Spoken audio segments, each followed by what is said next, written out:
¿Qué tal, amigas y amigos de IntelliJuris, abogadas, abogados, doctoras? De nueva cuenta con el tema relacionado con el sector salud. En esta ocasión, con un programa que les habíamos ofrecido, los derechos humanos de los médicos en la pandemia. Como ustedes recordarán, hace algunos días con este panel de lujo que tenemos hoy, analizamos diversos aspectos de las responsabilidades legales de los médicos. En ese momento, en función de las preguntas que surgieron del debate entre los mismos panelistas, surgió la necesidad, la idea propuesta por ustedes, de reflexionar ahora sobre los derechos humanos de los médicos, que por supuesto los tienen, son seres, personas imputables en derecho, es decir, son titulares de derechos humanos y de las garantías establecidas en la Constitución y en los tratados de derechos humanos. Tenemos, ustedes los conocen, a la magistrada Mirna Araceli García Morón, experta en temas de derecho a la salud, hoy magistrada presidenta del Tribunal de Justicia Administrativa del Estado de México. Muchas gracias, Mirna. Gracias a ti. Saludos a todos.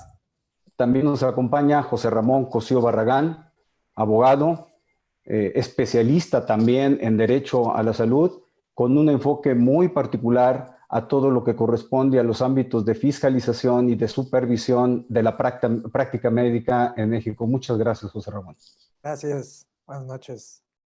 Y mi amigo José Mario de la Garza Marroquín, él es presidente de una fundación, Renace, con una vocación especial en litigio estratégico, ahora focalizada en temas de salud, y fue presidente de la Barra Mexicana Colegio de Abogados. Bienvenido, José Mario.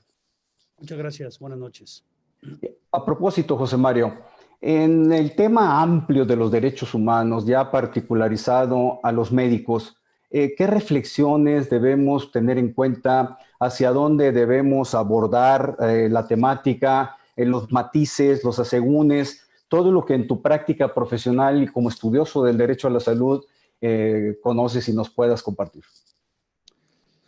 Bueno, mira, primero quisiera enfocar la reflexión en entender que los médicos, a la luz del sistema jurídico mexicano, son trabajadores y que a partir de ahí pues surgen una serie de derechos y obligaciones con respecto a esta calidad. Y entonces la ley del Seguro Social, la ley la ley federal del trabajo, la propia Constitución, les dan un contexto de protección de sus derechos humanos. Y ahí quiero destacar dos cosas que me parecen relevantes de la legislación. Por una parte, esta obligación que tiene el patrón de suministrarles el equipo, la capacitación, el material para poder prestar el servicio al que están dedicados.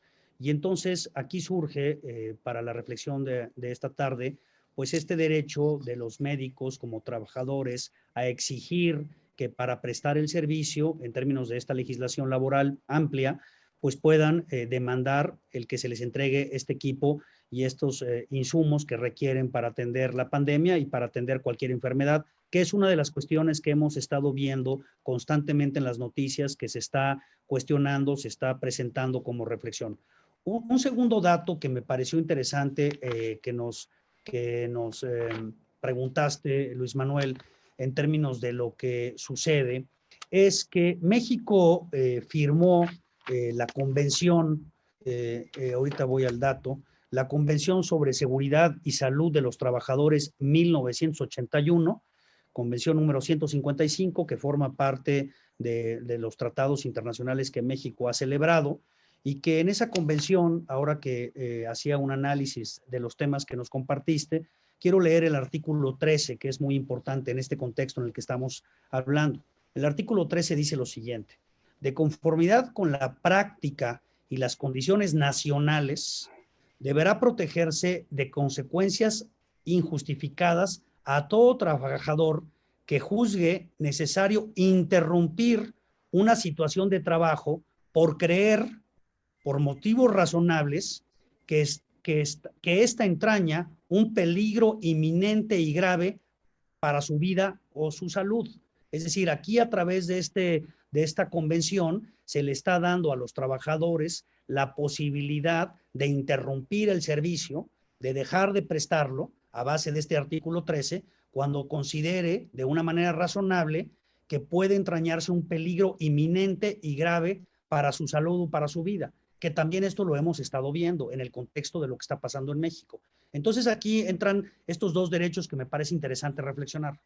¿Cómo puedo yo, en la forma de convertir estos derechos en realidad, cómo puedo yo como médico demandar el que se me entreguen los insumos, el equipo necesario para no contagiarme? Ese es un primer tema.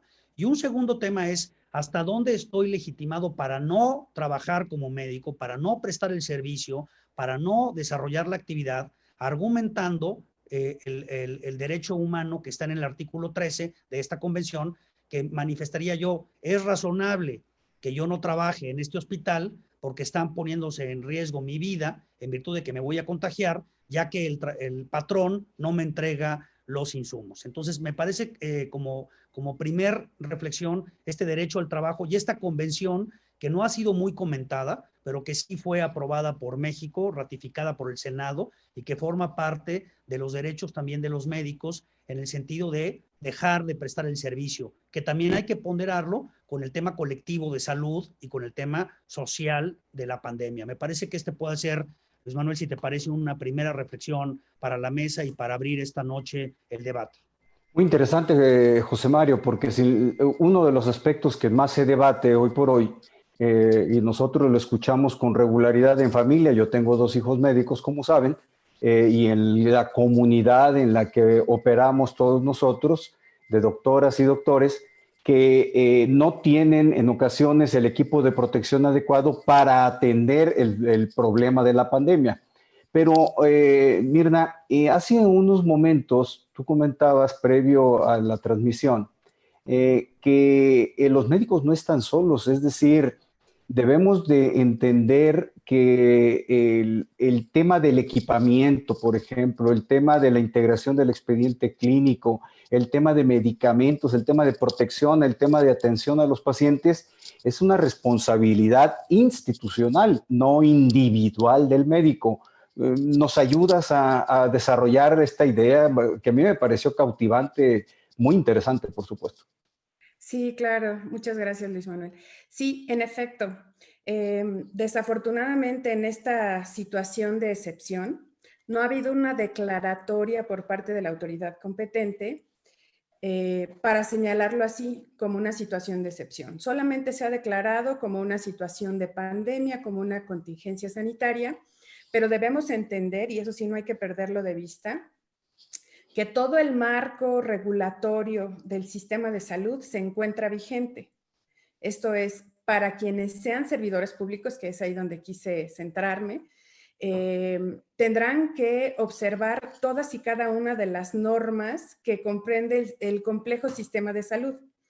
Y en ese sentido, ayer en un foro muy interesante, que además creo que ha sido materia de mucha preocupación o de muchos comentarios por parte de los médicos, es si la norma oficial mexicana como norma técnica reguladora de lo que podría erigirse como la prueba fundamental para efectos procesales de acreditar una buena atención, una diligente atención con toda la capacidad y la expertise de un profesional de la salud y que además es también un instrumento que garantiza o que hace posible ese ejercicio de garantía del derecho a la salud al que está obligado el Estado, y por eso me estoy refiriendo únicamente a los servidores públicos, los médicos que estén sujetos a esa relación con el Estado. Y veíamos, en efecto, pues que no están solos. Independientemente de lo que podamos ver en este contexto, me parece muy importante que empiecen a tener algunas herramientas en materia jurídica, como lo decía José Mario la ocasión pasada, porque justamente derivado de esta fuente de obligación que todas, insisto, siguen vigentes, pero que la que más nos ha preocupado para todos los efectos que implica garantizar también su propio ejercicio el propio y garantizar el ejercicio del derecho de salud, pues nos podríamos sentar en el tema del expediente clínico.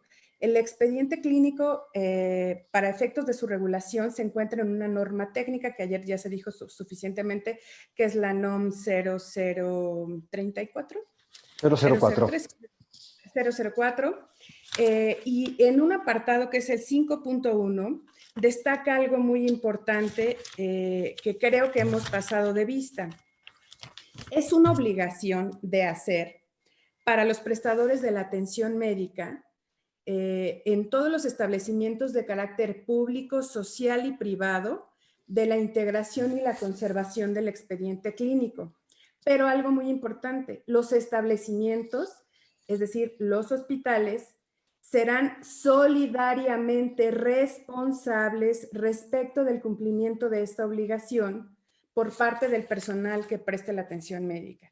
Bajo ese contexto, tenemos que decirles a los médicos que están en primera línea atendiendo a los pacientes de COVID, que es el tema, pues que no están solos efectivamente y que quien esté al frente de los establecimientos tendría ya en este momento y desde antes estar preocupado en la manera en la que va a poder solventar esta necesidad del llenado del expediente clínico, porque esa es la manera en la que en su caso se va a acreditar que hay una función regular, lo que implica un respeto al derecho a la salud como instrumento de garantía de este derecho, porque también vamos a respetar el derecho del paciente y porque además nos vamos a cuidar en la instancia subjetiva y objetiva sobre nuestro buen actuar.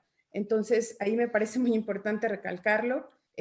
No están solo los médicos, hay una responsabilidad solidaria.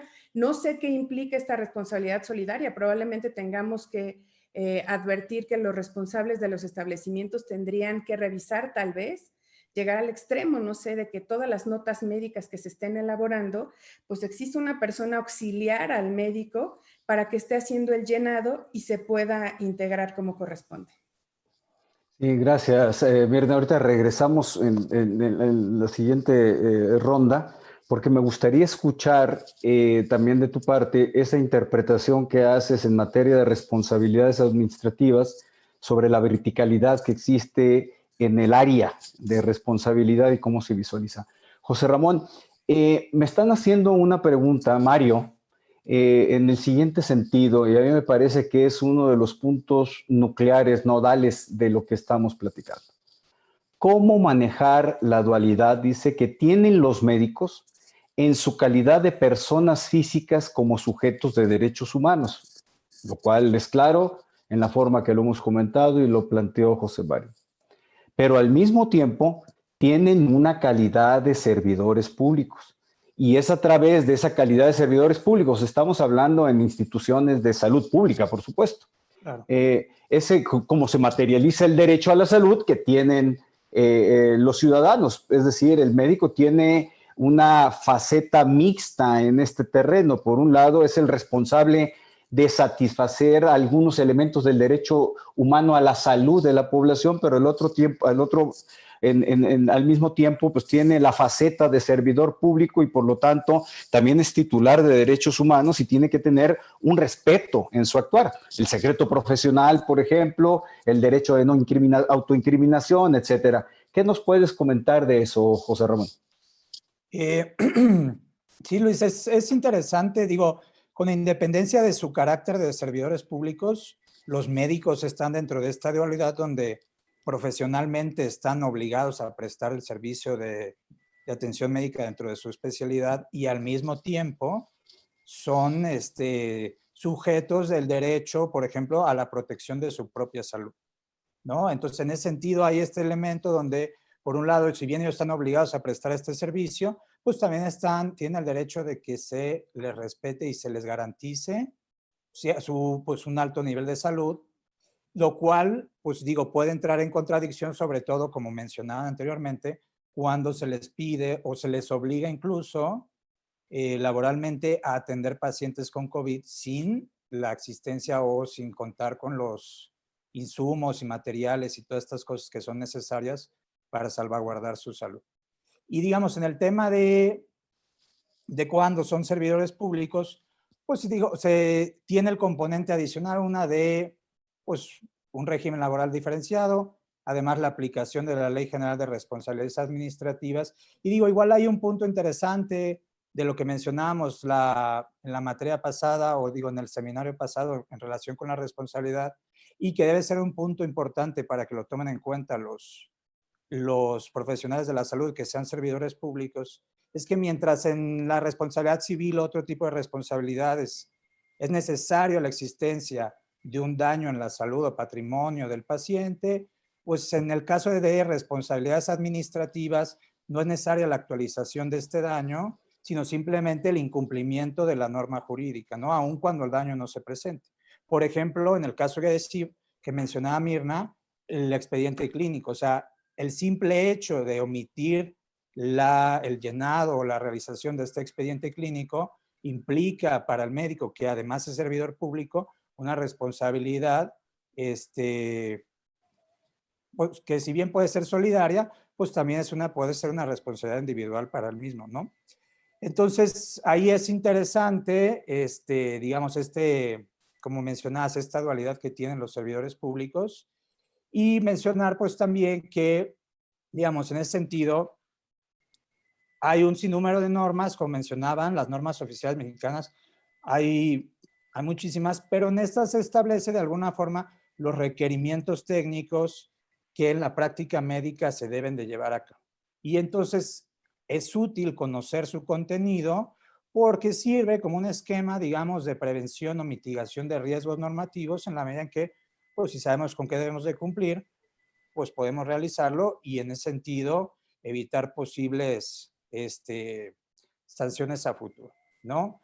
Pero en este sentido, también es importante, por ejemplo, la labor que llevan a cabo por ejemplo, lo mencionamos hace rato, los órganos internos de control, como organismos de fiscalización que, digo, dentro de sus facultades o su facultad primordial sería el vigilar el cumplimiento de las normas que les son aplicables a determinada actividad de determinada institución pública. Entonces, en este caso, es importante que estos órganos internos se den a la tarea de vigilar que el cumplimiento que realizan los servidores públicos dentro de la institución sea bajo el cumplimiento de la norma. Y en ese sentido, pues generar o elaborar, digamos, mecanismos de gestión o mitigación o prevención de riesgos, esto que ahora se conoce como el compliance, ¿no? Para evitar posibles responsabilidades de los servidores públicos que laboran en estas instituciones de salud. Sí, me queda claro, José Ramón, lo que estás planteando es, así como, por ejemplo, los abogados hemos tenido que evolucionar a controles de riesgos en materia de lavado de dinero, reportes que debemos de presentar a las autoridades, reportes fiscales, los servidores públicos, Mirna, que también han tenido que evolucionar. Ahora hay una nueva declaración patrimonial de intereses, tienen que tener mayores controles, tienen que tener cuidado en materia de contratación pública, contratación de servicios. Es decir, hay una evolución en aras de satisfacer las leyes que están vigentes. No es que si estamos de acuerdo o no estamos de acuerdo, al final es la ley vigente que nos establece una obligación. Entiendo de tu planteamiento la invitación al gremio médico, por ejemplo, de conocer con precisión, capacitarse sobre lo que establecen las leyes, empezando por la Ley General de Salud, el reglamento que existe para la prestación de servicios públicos, las normas oficiales mexicanas. Sí, me parece a mí que falta un trabajo también interdisciplinario con abogados, entre otras materias, para efectos de poder hacer un trabajo conjunto, una capacitación conjunta que sea adecuada además, que no sea una capacitación desproporcionada, porque José Mario, luego los abogados, tú lo comentaste la otra vez, nos da por agarrar monte, ¿verdad? Y dejamos la realidad, aquí los platos tirados y es una realidad distinta. Pero precisamente de eso te quiero preguntar. Tú has liderado equipos profesionales, has trabajado en coordinación con otros abogados. Ahorita me voy a referir, has trabajado en dos temas grandes, bueno, varios, pero dos temas grandes. Y ahorita en esta ronda me gustaría atender dos de ellos. Uno, el equipo de protección. ¿Cómo construyes tú legalmente en tus demandas que has presentado para que se les entregue equipo médico de protección a quienes están hoy atendiendo COVID-19 para efecto de darle un sustento ante los jueces? ¿Cuál es tu argumentación? Esto es bien importante, cómo se ha estado construyendo los casos y cómo se han presentado. Y quiero abordar también, Manuel, y en el grupo, creo que es muy importante para los médicos que nos están escuchando el día de hoy y también para los abogados y las abogadas hacer un análisis en este sentido, ¿no? Es decir, tenemos una situación de emergencia con una pandemia, con miles y miles de personas que se están contagiando y que se están enfermando. Tenemos un servicio público que tiene que brindar la atención médica y la atención de salud también como un derecho humano de los pacientes y de las personas en México, ¿no?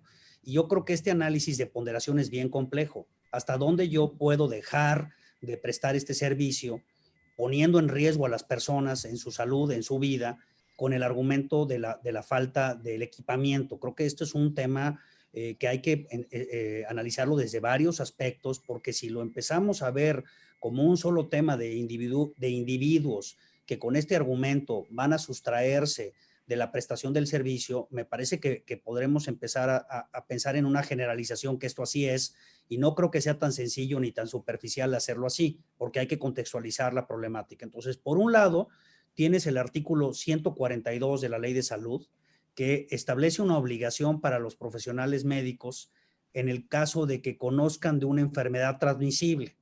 Y ahí la ley los obliga, están obligados, dice, y subrayo, a tomar las medidas necesarias de acuerdo con la naturaleza y características del procedimiento, aplicando con los recursos a su alcance para proteger la salud individual y colectiva.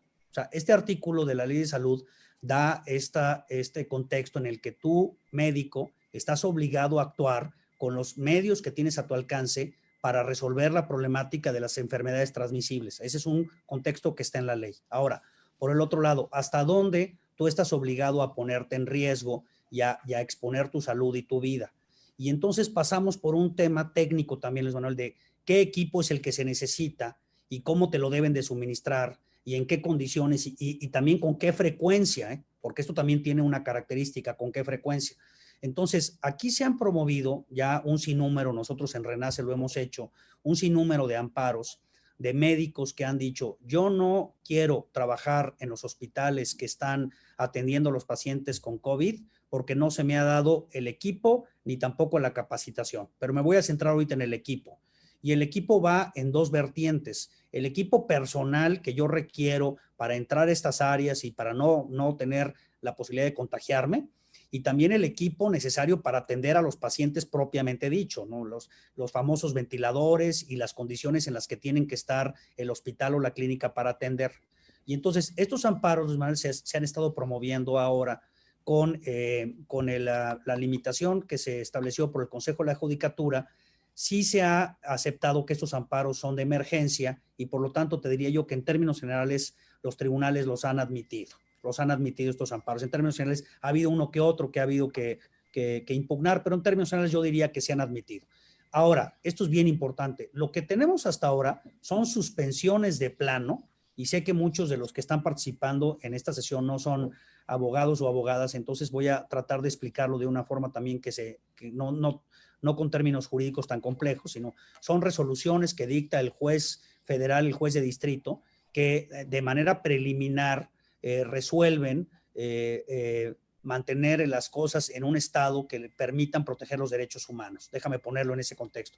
Entonces ahorita, Luis Manuel, lo que tenemos son suspensiones o resoluciones judiciales que están diciéndole, mientras no te den el equipamiento, tú tienes un derecho a no exponer tu vida ni exponer tu salud y por lo tanto no lo pueden obligar a trabajar en los hospitales COVID y no lo pueden obligar a llevar a cabo esto. Ahora, esto es lo que han dicho las resoluciones, pero también me parece importante reflexionar en cómo se materializan estas resoluciones, porque en algunos casos pues se ha dicho, oye, ¿quién es el responsable de suministrar el equipo? ¿Hasta dónde se puede dar un equipo con los recursos que se tienen? ¿Quién es el responsable de no haber hecho las compras del equipo que se necesita? Porque entonces un director de un hospital puede decir, oye, pues sí, aquí hay que dar una serie de equipo técnico que yo no tengo y que tampoco tengo la capacidad de comprar, ni tampoco tengo la capacidad de adquirir. Entonces, creo que esta solución de estar buscando que a los médicos se les otorguen suspensiones para conseguir estos amparos, para no trabajar en los hospitales COVID, pues me parece que es una solución jurídica que resuelve un problema en lo individual, pero me parece que habría que ver todo este contexto de toda esta problemática de cómo entonces vamos a atender a las personas que están siendo contagiadas y qué solución también les damos a ellos que también tienen un derecho humano a que se proteja su salud, a que se les proporcione curación, que se les proporcione atención. Pero te diría yo que hasta el momento tampoco hay una sentencia que resuelva esta cuestión, porque me parece que también es importante analizar esto. Son suspensiones de plano que no han entrado al fondo del asunto. Y el fondo del asunto, ¿cuál es? ¿Hasta dónde un médico puede abstenerse de actuar frente a una situación de emergencia en virtud de que no le entregan el equipamiento? Eso no se ha resuelto en el fondo. Se ha resuelto con estas suspensiones de plano, pero que no han entrado al fondo, y como la manera en la que se están atendiendo estos asuntos es que se dicta la suspensión y el expediente ahí se queda detenido, va a ver qué pasa, Luis Manuel, en la época post-coronavirus, cuando los tribunales empiecen a elaborar y entonces veamos qué sentencias se dicten respecto de estas suspensiones. Por ahí va, creo que es un tema bien interesante, yo creo que es muy, muy complejo el tema y sería interesante escuchar la opinión de los demás integrantes del grupo, pero me parece que son algunas de las ideas que yo pongo sobre la mesa y reflexiones que pongo sobre la mesa. Gracias, José Mario. Oye, nos preguntan el nombre de la convención que mencionaste, el Tratado Internacional. Si nos lo puedes repetir, por favor. Sí, con mucho gusto. Es el Convenio sobre Seguridad y Salud de los Trabajadores 1981. Convenio sobre Seguridad y Salud de los Trabajadores 1981. Concretamente, el artículo que cité fue el artículo 13. Muchas gracias, José Mario. Mirna, regresamos al tema de las responsabilidades, la aproximación institucional y evidentemente los temas que han circulado en este momento en el panel. Me gustaría escuchar esa parte todavía que nos comentaste previamente a la transmisión. Ok, antes, si me permites, solo quisiera hacer una aproximación a lo que estaba comentando José Mario. Claro. Curiosamente, no hay que perder de vista que estamos hablando tanto del derecho al trabajo como el derecho a la salud, a la seguridad social, de derechos humanos que están catalogados entre esta parte de los derechos humanos, económicos, sociales y culturales. Entonces, sí llama la atención porque están resolviendo, pues a través de una sentencia como norma jurídica individualizada sobre un médico, pero no hay que perder de vista que paradójicamente la satisfacción de mi derecho dentro de esa clasificación depende del bienestar de los derechos de los demás. Y yo diría que es ponderable con la salud y me parece que en ese sentido, pues como tú dices, yo creo que los trabajadores, sobre todo los que están adscritos en esa relación de sujeción con el Estado, deberían de seguir todas las normas que marca la ciencia para poder regresarle la salud a alguien. Claro, no hasta el grado de poner su vida delante de la vida de los demás. Y ahí es donde entra ya el aspecto que me había preguntado Luis en el sentido de la obligación solidaria que tienen en los establecimientos.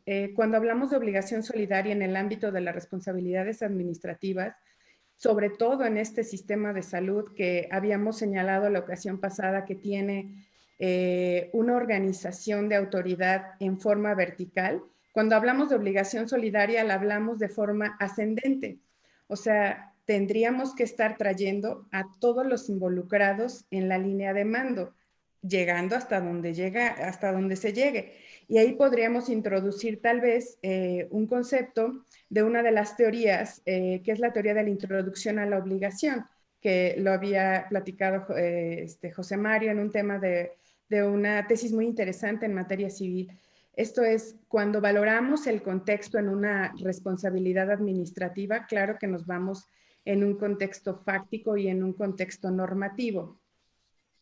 Y fundamentalmente, yo recomendaría a los doctores que nos están escuchando que optaran por el hacer y no por el dejar de hacer. Hacer con los medios, incluso que ellos mismos puedan proveerse, pero es más fácil desestimar una negligencia médica, porque una negligencia médica tendría que estar suficientemente probada, al menos a partir de indicios que reúnan ciertos requisitos como la pluralidad, la colegibilidad, la pertenencia, o sea, lo que es la prueba circunstancial. Yo creo que podríamos irnos ya a un tema, en su caso, de un error médico.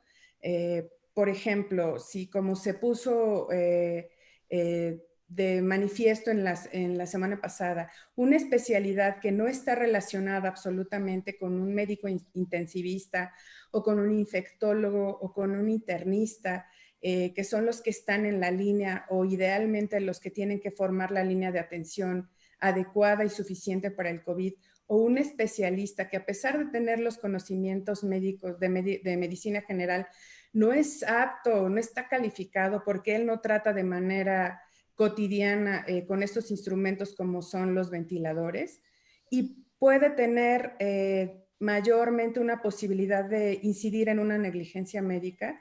Bueno, en este caso podríamos ya ir a teorías que nos permiten compartir la responsabilidad o incluso pasarle a alguien más la responsabilidad. En este caso hay una teoría muy interesante que es la teoría de la introducción a la obligación. O sea, ¿quién fue el que tomó la determinación de en esa integración del equipo que está haciendo frente, admitir, traer o incorporar a una persona que no tenía el expertise ni la capacidad para poder hacerlo de manera correcta? Y reitero en este tema de una eventual responsabilidad administrativa, hay que analizar los contextos normativos y los contextos fácticos. La propia ley de responsabilidades, la propia Ley General de Responsabilidades, pues nos habla en principio de un principio de debido proceso en esta materia, que es la presunción de inocencia. Es decir, alguien que esté imputado como probable responsable, en este caso un médico, pues tendrá derecho a probar su inocencia, a que se presuma su inocencia más allá de la duda razonable. O sea, de verdad tendría que estar muy, muy acreditada que hubo esa negligencia. Y por otra parte tenemos figuras dentro de la Ley General de Responsabilidades, el 77 de la Ley General de Responsabilidades, el 81 de mi legislación local, que permiten a los órganos internos de control de abstenerse de imponer sanciones que correspondan a un servidor público porque no se hayan efectuado de forma dolosa. También hay, para efectos del error manifiesto, el artículo 101 de la Ley General de Responsabilidades Administrativas, el 105 de mi legislación local, permite que las autoridades sustanciadoras o en su caso las resolutoras puedan abstenerse de iniciar el procedimiento de responsabilidad administrativa previsto en la ley o de no imponer una sanción en distintos supuestos, porque el acto o omisión fue corregido o subsanado de manera espontánea por el servidor público, o bien porque no se hubiera advertido que se hubiera cometido un daño ni un perjuicio a la hacienda pública. Entonces, regresando al tema, me parece que vamos teniendo aproximaciones de cómo debemos de aligerar la carga de los médicos que en este momento tienen que estar mayoritariamente preocupados por atender la emergencia sanitaria. Muchas gracias, Brenda, muy claro. Lo que capto de tus comentarios es, hay el médico, le voy a llamar así, tratante o responsable, no está aislado, no está desprotegido, sino que hay una cadena de mando que que puede llegar y subir en el nivel jerárquico que corresponda, conforme tu explicación, por deficiencias que existan en equipamiento, en medicamentos, en atención, en facilitaciones y que trascienden en una afectación a los pacientes. El médico no está solo en esa parte. Y sí me ha tocado ver que incluso criterios de la Suprema Corte, en donde por omisión en supervisar, la responsabilidad es ascendente, incluso hasta directores generales de hospitales de salud públicas. Entonces, es muy claro. Muchas gracias. José Ramón, contigo tengo un par de preguntas que me están haciendo. Te las presento y bueno, pues ahí, conforme nos vaya dando el tiempo, las vamos aproximando. La primera es, creo que es médico, por el tipo de pregunta que hace, Rosa Isela, quizás sea doctora.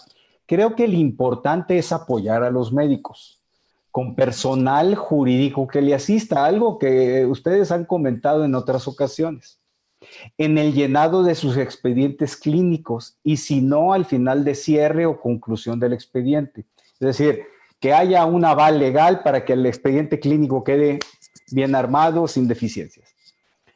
Porque los médicos o llenan expedientes o atienden pacientes o exigen insumos. Esa es una pregunta que a mí se me hace muy pertinente, sobre todo hoy, como lo hemos comentado, me refiero a COVID, los médicos no tienen internos asignados ni pasantes de medicina. Varias instituciones educativas decidieron retirarlos de la práctica y eso pues ha generado un cuello de botella más fuerte y va en la línea esta pregunta. Esa es una pregunta que la pretendo. La otra es, los trabajadores de la salud son trabajadores y por lo tanto están protegidos por la legislación laboral. Y ahorita José Mario hablaba de la legislación de salud en relación con la prestación del servicio médico, que no se pueden exponer, etcétera. Pero la ley del trabajo también protege a los trabajadores, es decir, protege a los médicos. José Ramón, te dejo ahí a tu opción cuál pregunta quieres asignarte y responderla para no dejar esto desatendido aquí, porque ya tenemos muchas preguntas. Voy a hacer aquí un escaneo en lo que ustedes, a José Ramón, atiendes, por favor. Pues mira, digo, en relación con la primera pregunta, completamente de acuerdo, digamos, por la tecnicidad tal vez, y además que es necesario conocer los requerimientos de esta NOM, sería claro, conveniente que las instituciones de salud, públicas o privadas, que entiendo que es lo que sucede en las privadas, de hecho, o sea, es normalmente el jurídico quien realiza estos formatos y los transmite a los médicos simplemente para que sean llenados, pero es normal normalmente es alguien de la administración quien va y recaba los consentimientos informados y pues en general hacen el llenado del expediente clínico, obviamente con apoyo del médico tratante, pero sí, por supuesto, lo mejor sería que el personal jurídico diera algún tipo, como dices, de revisión o aval de este tipo de documentos normativos, ¿no? El problema es pues que las instituciones de salud, sobre todo las públicas, pues no tienen seguramente ni el personal ni el equipo para hacer nada de esto. Digo, yo sé por comentarios que me ha hecho gente que si bien tenemos esta pretensión de mudar hacia este expediente clínico, por ejemplo, hoy la mayoría de hospitales públicos sigue usando la máquina de escribir para el llenado de todos estos formatos, ¿no? Entonces, pues si es así, difícilmente tendrán, supongo, el personal jurídico suficiente para que sean ellos quienes estén revisando cada uno de estos expedientes clínicos y es el problema de por qué seguramente no, por lo general no cumplen con todos los requisitos que deberían de cumplir, ¿no? Y en relación con la segunda pregunta, digo, es interesante, si bien sí los médicos son, pues, trabajadores, exacto, y, digamos, sujetos de los derechos que establece la Ley Federal del Trabajo, por ejemplo, el tema del trabajo digno, con todas las implicaciones que ese concepto tiene, ¿no? Seguridad social, seguridad de higiene en el lugar de trabajo, salario remunerado, descanso, vacaciones, todos estos conceptos son elementos o derechos de los cuales son titulares los médicos. Sin embargo, ahí en la propia ley hay ahí un tema relevante o interesante, que es el de los residentes de medicina, ¿no? Que tienen su capítulo especial y conforme a ese capítulo pareciera que a ellos no les aplica el resto de la ley, únicamente ese. Y en ese sentido y bajo este argumento de que son por un lado estudiantes y por el otro médicos y están en esa dualidad extraña, pues, y bajo también el argumento de la, digamos, dificultad presupuestal que esto tendría para el Estado, se les han denegado pues todo tipo de derechos a estos residentes que en realidad sí realizan un trabajo, pues, que para efectos de la Ley Federal del Trabajo debería ser un trabajo que tenga todos los demás derechos que los demás, ¿no? Pero entonces, en la práctica esto ha implicado que, por ejemplo, las instituciones de salud no paguen, por ejemplo, a estos residentes, si bien tienen algún tipo de remuneración muy baja, no tienen jornadas de trabajo, no tienen horas extras, no tienen vacaciones, no tienen seguridad social. Entonces, bueno, ellos están en un estado de completa indefensión jurídica en términos de la ley del trabajo, ¿no? Y ahí sería sumamente importante que haya pronto una reforma a esta ley. Sí, porque en la misma situación se encuentran, o peor quizá, que los residentes, se encuentran los internos y los pasantes de medicina. Hay internos incluso que no son remunerados, lo cual en la situación actual es así como inadmisible. Y todo bajo la lógica que como están en temas de capacitación, prestación de servicios sociales, etcétera, no son remunerados. Y de lo que destaco es la obligación del patrón, las instituciones de salud en particular, es decir, referidos como patrón, de proporcionar el equipo de protección adecuado en situaciones de riesgo o por la naturaleza mismo del trabajo, aunque no fuera situación de riesgo como la que estamos viviendo. José Mario, voy a atender la otra pregunta que quedó pendiente. Que te ofrecí abordarla, también desde tu práctica profesional, y todo en función de un comentario, pregunta que hace Oliver. ¿Los médicos deben o pueden dejar de prestar el servicio médico al carecer de los implementos necesarios? Me quiero referir yo en lo particular, porque sé que es tu práctica, a los medicamentos necesarios. Yo sé que tú has trabajado mucho con niños con cáncer y precisamente la problemática que se tiene es que no se cuenta el sistema de salud con los medicamentos suficientes, adecuados, ni las mezclas para proporcionar el tratamiento a los niños. ¿Cómo está este tema, José Mario? Déjame, si me permites, nada más antes de entrar a la respuesta, complementar algo que comentaba la magistrada, para que se quede la idea también en la reflexión de los participantes, con esta tesis que comentábamos de responsabilidad extracontractual de los equipos médicos, de cómo se conforman los equipos, que ya lo decía la magistrada, es decir, cómo se hace un equipo de doctores, de enfermeros, de asistentes. Se forma se hace de manera voluntaria, hay alguien que está integrándolo, o se hace de manera obligatoria, a ti te asignan a un área específica y no hay, digamos, una integración voluntaria. Pero me parece interesante esta tesis, también la quiero dejar como reflexión ahorita antes de abordar esta respuesta. Esto es una tesis de septiembre de 2019, lo cual refleja que es muy reciente. Y es una tesis aislada, no es una tesis que conforme jurisprudencia. Pero esta tesis, inclusive me parece hasta cierto punto algo de preocupación, porque dice, miren, hay tres maneras de establecer la responsabilidad de los médicos. La primera, la del capitán del barco. Esa quiere decir que pues, el jefe de los médicos que integra el grupo es el responsable, pase lo que pase. Y lo está planteando. La de todos por todos, es decir, unos por otros, y si un médico cometió un error o un enfermero, pues la responsabilidad, como decía la magistrada, se comparte. Y la tercera es la introducción a la obligación, como decía la magistrada.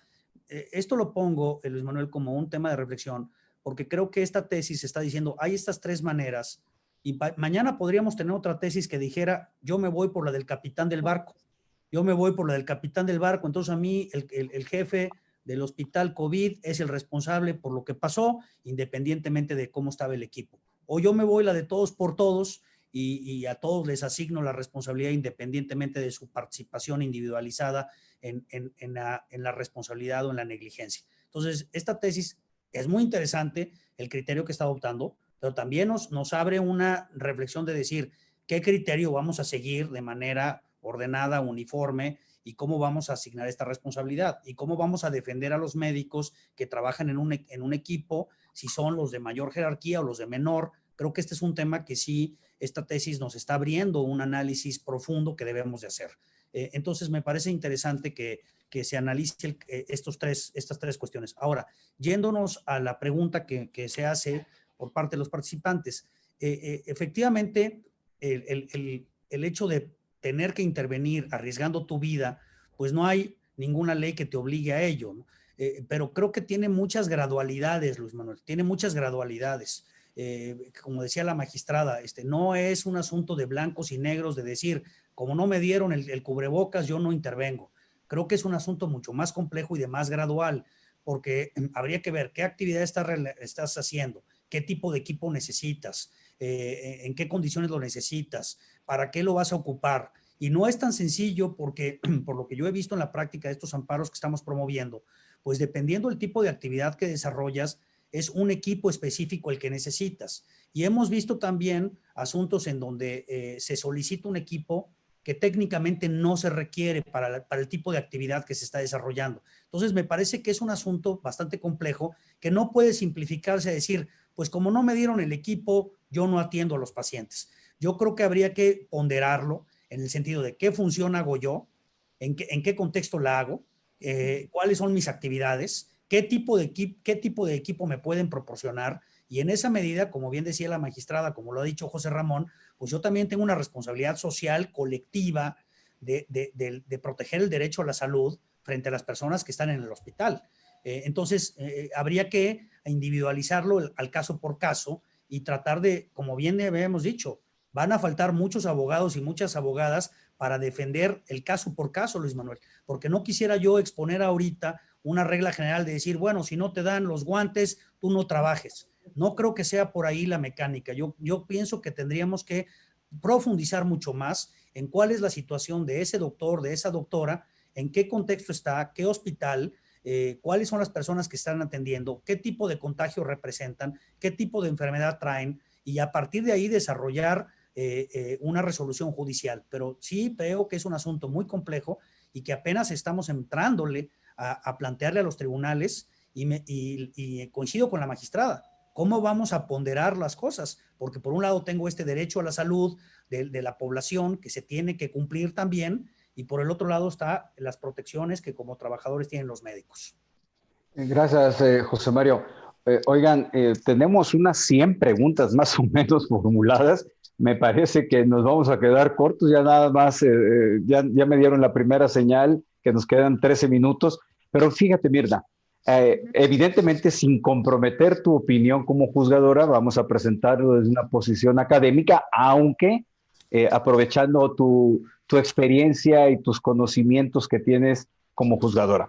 Fíjate, la pregunta va en sintonía con lo que comentaste hace unos momentos. Las responsabilidades de los médicos son directas. Solo y solo sí cuentan con los insumos y medios para prestar el servicio. Y ellos tal vez solo tendrían responsabilidad solidaria, es decir, los médicos, si no cuentan con los insumos, porque las responsabilidades se pasan a partir de las obligaciones que tienen, cuyas obligaciones se adecúan cuando terceros provean las condiciones necesarias. Es decir, yo médico soy responsable, en pocas palabras, cuando me dan el equipamiento.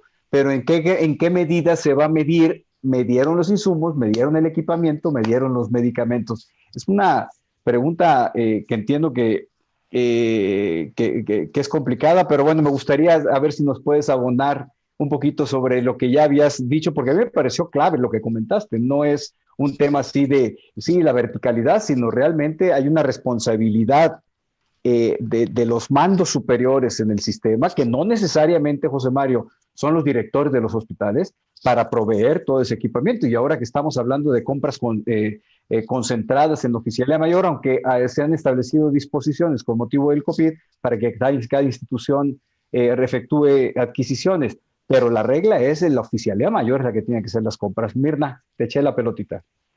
Sí, mira, desde el punto de vista de la materia administrativa existen dos clases de responsabilidades. La responsabilidad objetiva y directa, que es en donde acabas de señalar todo esto.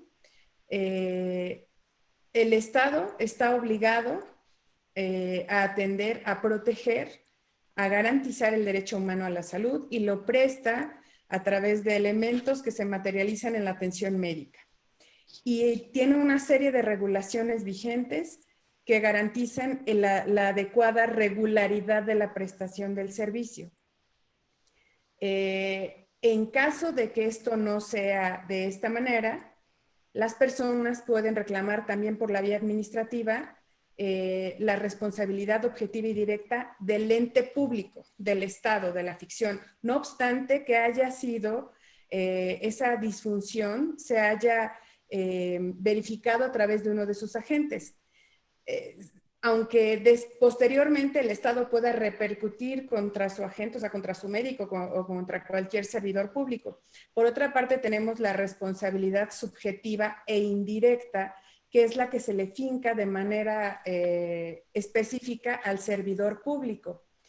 Y por supuesto, en el apartado de la responsabilidad patrimonial, por eso yo le decía al inicio, el hecho de no haber decretado una excepcionalidad por la contingencia sanitaria te lleva a calificar la regularidad con todas y cada una de las normas existentes que te dan la regularidad. El hecho de la inobservancia, que ha sido muy característica a partir de esta nueva administración, que derivado de una nueva política administrativa estaba cambiando de estructura el sistema de salud y que esta contingencia pues nos llegó justamente en ese momento, lo cierto es que aún con estas reestructuras que pudieran haber hecho, lo cierto es que las normas vigentes que señalaban toda la regularidad tendrían que haberse cumplido. Si no se cumplen y ocasionaron un daño directo a una persona que no tenía la obligación jurídica de resentirlo, pues claro que esas personas podrán acudir primero ante la autoridad y luego ante un tribunal administrativo a reclamar la responsabilidad patrimonial del Estado. Y por la otra parte, en la responsabilidad subjetiva e indirecta, pues ya lo dijimos hace un rato, hay muchos elementos que nos permiten aseverar que la responsabilidad del médico puede encontrar una salida en varias figuras. El error, en su caso, si se llegase a verificar la negligencia médica, pues por eso es deseable que los médicos, aún con todas estas carencias que han señalado y que son ciertas, apliquen en todos los momentos sus conocimientos, habilidades y destrezas que en conjunto nos aseveran que están actuando de manera diligente. Cuando esto suceda, sin duda encontrarán elementos para que o bien el órgano interno de control se abstenga de iniciar procedimiento o no dé lugar a una sanción, o bien encuentren una exclusión de esa antijuricidad. Sí, gracias, Berna. Está muy interesante el tema realmente. La responsabilidad objetiva, subjetiva, como la presentaste claramente, da mucho material de análisis jurídico. Tenemos que empezar a cerrar. Nada más te quiero hacer un par de preguntas muy puntuales, José Ramón. Hemos estado hablando solo de médicos y surge un comentario tipo pregunta. Oigan, ¿y qué hay del personal de enfermería y de los demás trabajadores de la salud? Personal de intendencia, personal de comedores, personal administrativo, etcétera. Ese es un tema. Y el otro tema es, oigan, ¿qué hay de las otras especialidades? Dermatología, oftalmología, neumología no, pero básicamente se están refiriendo a esos dos. Nosotros no estamos capacitados para atender este tipo de problemática, el COVID, que nos pueden obligar a prestar el servicio. ¿En qué situación quedamos desde el punto de vista profesional, laboral, por supuesto? José Ramón, ¿algo que nos quieras comentar sobre esto? Pues digo, es importante. No son preguntas sencillas, ¿eh? No son nada sencillas, no, nada sencillas. Sobre la primera pregunta, creo que, digamos, esto que hemos mencionado, por ejemplo, de los derechos que tendría el médico en relación con su patrón, por ejemplo, de conformidad con la Ley Federal del Trabajo, estos son derechos que adquieren en función de su calidad de empleado, ¿no? No en función de su calidad específicamente de médico. Esos son derechos adicionales que adquieren por ubicarse dentro de esa categoría normativa, ¿no? Entonces, en ese sentido, y considerando que también se debe aplicar este principio de no discriminación y que a trabajo, digamos, análogo se debe dar un trato análogo, pues en principio todas las personas que, o sea, todos los profesionales de la salud, pero al mismo tiempo el personal de limpieza, administradores y todo el personal que está trabajando en las instituciones de salud, públicas o privadas, pues tienen derecho a estos, o sea, son titulares de estos derechos laborales frente a su patrón, ¿no? Y que dentro de esos derechos laborales, pues como mencionamos, se encuentra, por ejemplo, trabajar bajo condiciones de seguridad e higiene, ¿no? Entonces, en ese sentido, el patrón tiene esta obligación correlativa de proporcionar o de realizar todos los medios necesarios y suficientes para que ese lugar de trabajo, ese centro de trabajo, sea en efecto un lugar seguro, higiénico y que cumpla con todas las condiciones mínimas e indispensables para pues para cumplir con este derecho al trabajo digno. Muy bien, definitivamente la problemática es muy amplia y el derecho no tiene hoy por hoy respuestas satisfactorias. Una situación imprevista de esta magnitud, de este avasallamiento en los hospitales y la capacidad médica y los recursos humanos que cuentan los hospitales. Para cerrar, voy a leer varios comentarios y preguntas y así les doy margen a ustedes de que se sientan, más o menos perciban cómo está el tema. Uno, por ejemplo, dice, oigan, a mí no me quisieron admitir el amparo porque es una relación laboral en donde el patrón no me proveyó del equipo de protección y por lo tanto no hay acto de autoridad. Otro, Claudia, lo que comenta es que ella ha tenido que comprar el equipo médico. Existen médicos servidores públicos que están tramitando juicios de amparo por la falta de equipo de personal. Existen jueces de distrito, como lo que estás diciendo, José Mario, lo estaba comentando, que no les quieren admitir el amparo, considerando en este caso concreto que el IMSS no es autoridad, sino que es patrón y que por lo tanto la jurisdicción, es decir, el tribunal competente no es el tribunal de amparo. El tema de la capacitación, que ahorita salió a colación, que también no es adecuada. Una pregunta que han hecho con recurrencia aquí es el tema de objeción de conciencia. Yo creo que no es aplicable en esta materia, pero bueno, ya van 3 o 4 comentarios, no quiero dejarlo, que si por objeción de conciencia se puede dejar de atender a los pacientes en esta situación, por falta de equipo y de capacitación se refiere básicamente. ¿Qué opinan de la decisión de las universidades de no enviar a los internos a realizar su estancia médica? Si es una decisión adecuada, nadie le replican, pero bueno, el otro tema es la salud mental de médicos, trabajadores de la salud y personal de enfermería. Es otro de los grandes temas que aquí se están señalando. Y les pido una disculpa a quienes nos hicieron las preguntas, no se las vamos a poder responder, pero las estoy leyendo y llegan más, entonces me estoy quedando rezagado. Pero bueno, ya tenemos que cerrar, ya me están apurando. Ustedes no tienen prisa, aquí yo soy el que tiene la presión.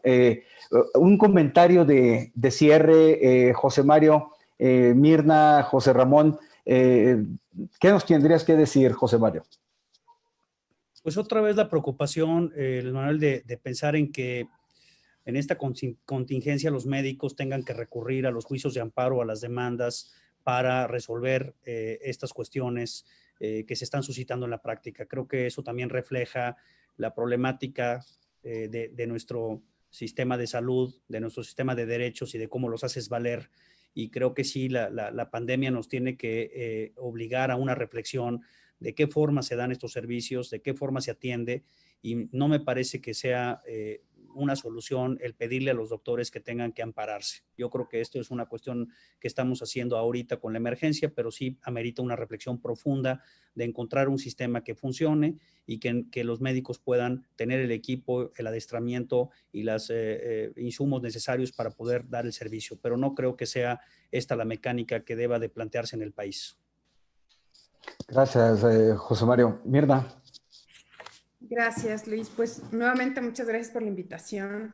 Reconocer nuevamente el trabajo que están haciendo los doctores. Yo con gran pena escucho en las noticias que cada día son más los contagiados. Desafortunadamente muchos dentro del el personal médico los que están falleciendo. Y bueno, yo creo que ese es un momento para hacer como una especie de compliance sobre lo que son los servicios médicos y lo que es el sistema de salud. De verdad necesitamos traer a contexto y revalorizar todo el contexto, no solamente del sistema de salud, sino de lo que rodea a los médicos. Esta situación no es nueva. Esta situación la han venido viviendo y padeciendo desde hace mucho tiempo y me parece que ya llegó la hora, porque este tema no se va a acabar de manera muy rápida y entonces tenemos que realmente darles mejores condiciones y sobre todo condiciones de seguridad. Gracias, Mirna. José Ramón, comentario de cierre. Yo un poco en la misma línea que Mirna y regresando a un punto que había hecho, también me gustaría, digamos, retomar este asunto de la prevención, ¿no?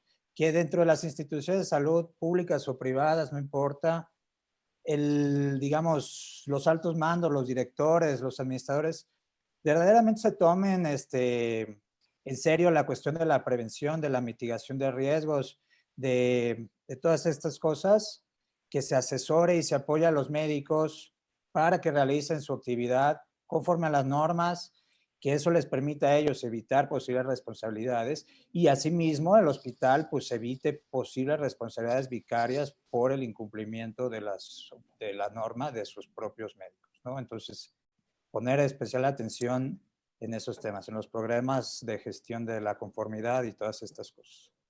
Muchas gracias. Quedaron muchas preguntas en el aire muy interesantes, unas referidas a que no tienen equipo médico, se les obliga, de equipo de protección, se les obliga a trabajar, el tema de personal de enfermería, camilleros, que también están en situación de desventaja en cuanto al equipo suficiente, hacen preguntas relacionadas con los temas de las tesis que se han comentado, bueno, el convenio que respondiste. Está muy interesante la interacción legal médica que se hace en el chat.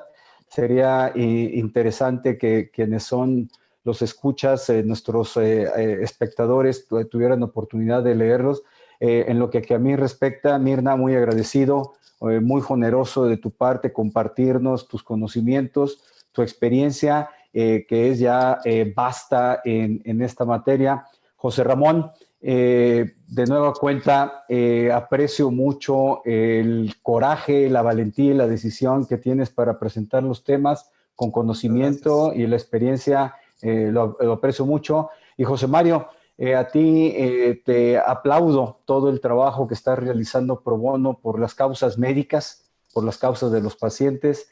Quedó pendiente atender el tema en esta charla de los niños con cáncer que estás representando tú y tus colegas profesionistas. Yo creo que se merece un reconocimiento especial. Yo los aplaudo mucho. Es la segunda sesión. Yo creo que con esta... Por tercera. Sí, vamos por la tercera. Tuvimos una audiencia muy interesante, muy dinámica, muy cuestionadora en un tema que legalmente es muy complicado. Oye, muchas gracias. Luis Manuel, si me permites, todas las personas, si me permites hacer un ofrecimiento, las personas sí, claro. médicos que están expresando que tienen problemas con estos juicios de amparo, con las demandas que están presentando, como tú lo has dicho, nosotros hemos estado trabajando arduamente con todos y yo, si a través del chat les pueden dar nuestro contacto, con mucho gusto, a través de la organización nos ponemos a la orden para atenderlos y para poder ayudarlos en esta acción pro bono para pues defenderlos y hacer valer sus derechos. De acuerdo. Marco, el director general de IntelliJury, se encargará de proporcionar tus datos. De nueva cuenta, los aplaudo, les agradezco y estoy con ustedes. Muy amables. Gracias. Hasta luego. Gracias. Hasta pronto.